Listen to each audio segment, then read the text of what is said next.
you're a sax player and you're into rhythm and blues, rock and roll, soul, funk, then King Curtis is a player you should check out. G'day, I'm Dean Hilson, part of the Sax School online tutor team here in Australia. In this video, I'm going to give you a quick introduction to the music of the great King Curtis and explain why he was such a huge influence on pretty much every sax player that followed him. I'll suggest some tracks and albums for you to go away and listen to, and we'll dig into some classic King Curtis solos. Plus, I've got a solo transcription for you as well. As always, you can grab that from our locker. That's where we keep all of our free stuff.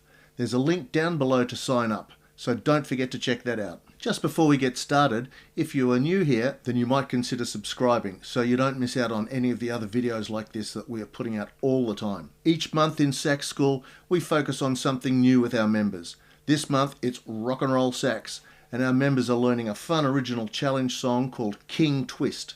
This follows on from our Blues Mastery course, which is included with the Sax School Pro membership. If you want to find out more about what we're doing in Sax School, or you're just curious, you can grab a 14-day trial at the moment. The link is in the description below, or just go to our website, saxschoolonline.com.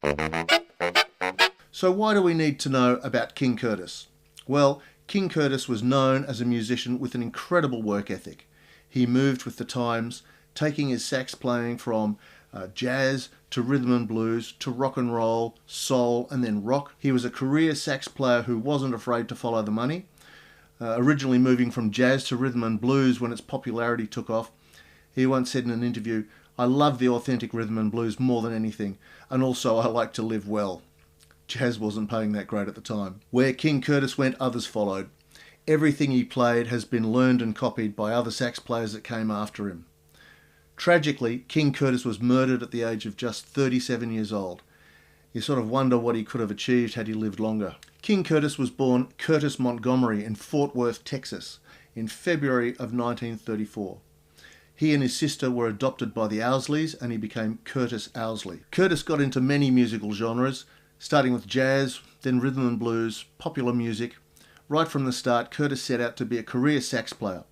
He even turned down college scholarships in order to join the Lionel Hampton Big Band. Along with players like Lee Allen and Sam the Man Taylor, King Curtis went on to define the rock and roll saxophone sound. You can check out our videos on Sam Taylor and Lee Allen here. In 1952, Curtis decided to move to New York, quickly finding work as a session musician, recording for big name labels.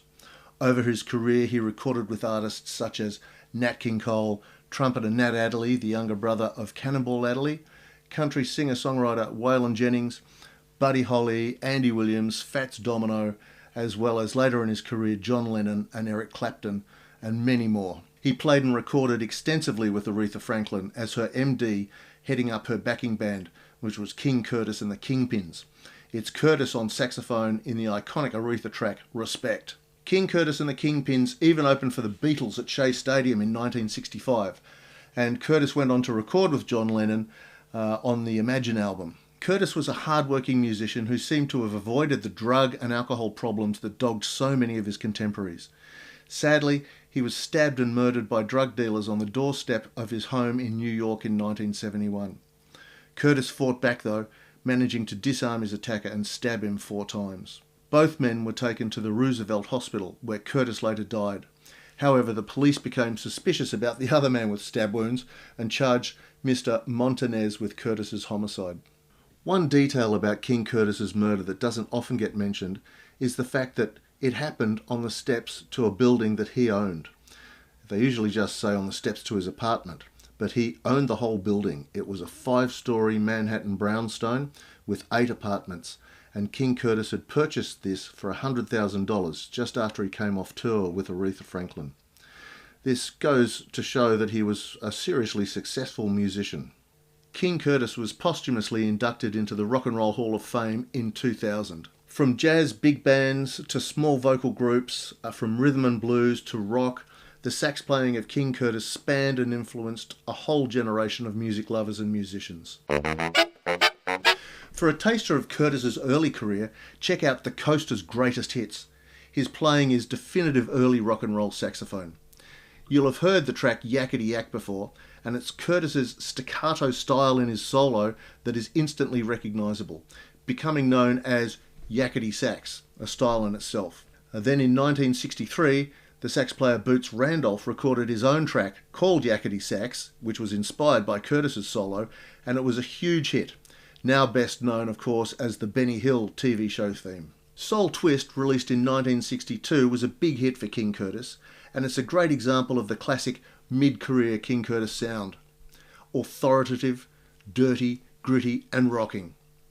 Other great examples from this period are Sack-a-Woe Twist and Wobble Twist. So two more tracks you really should check out are Soul Serenade and Memphis Soul Stew. Both big hits for King Curtis in his time and classic examples of his latter career. Always the innovator and early adopter, King Curtis was in the vanguard of players who were exploring the use of electronic effects on the saxophone. Along with the likes of Sonny Stitt, Eddie Harris and Rusty Bryant, King Curtis was using effects on the soprano saxophone, and you can hear a great example of this on the track I Stand Accused from the Live at Fillmore West album. Live at Fillmore West was Curtis's last album and regarded by many as possibly his finest recording. It includes legendary tracks such as Whole Lotta Love, Whiter Shade of Pale, and on many of these tracks Curtis plays soprano. Curtis and the Kingpins also recorded Aretha live at Fillmore West with Aretha Franklin at the same sessions in March 1971. And this album is considered one of Aretha's finest as well. Just before we get to the solo transcription, what's your favourite King Curtis track or solo? Let me know in a comment. Bring in the dog and put out the cat. Yakety yak. Don't talk back.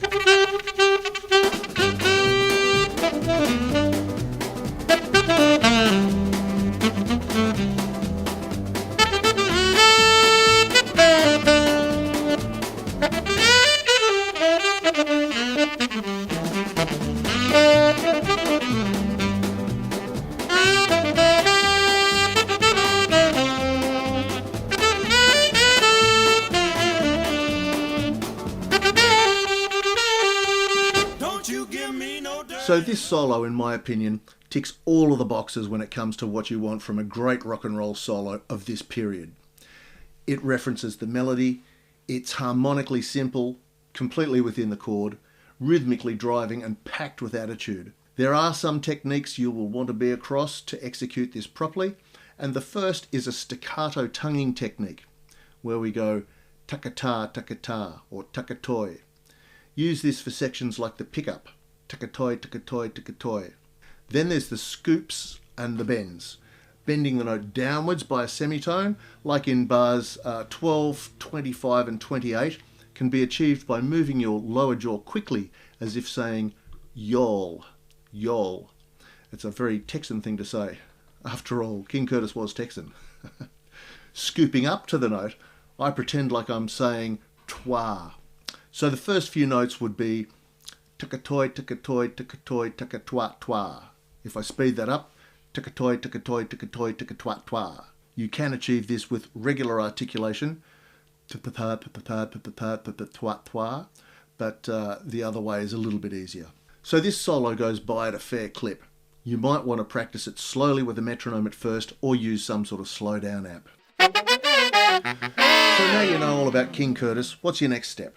First, don't forget to grab the transcription from our locker. It's free and you can have a go yourself at this killer solo.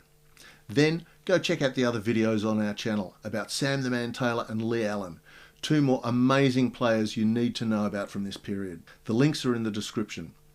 If you want to find out more about legendary sax players like King Curtis, check out these videos on our channel. And if you're into this style of playing, you should definitely check out our Blues Mastery course, included with your Sax School Pro membership. In Blues Mastery, we go deep into the playing of King Curtis, as well as Lee Allen, Red Prysock, and Syl Austin and the like, to help you develop your own improvising skills on the saxophone. It's all included with Sax School Pro. Get a 14-day free trial over on our website. There's a link below in the description. Hey, thanks for sticking with me to the end. I really hope this has been helpful. Let me know in a comment if you like this sort of video. Most importantly though, keep having fun with your sax. Make sure you grab my solo transcription from our locker. It's completely free and you get access to all of our other free resources in there too. Thanks for watching, and I'll catch you next time.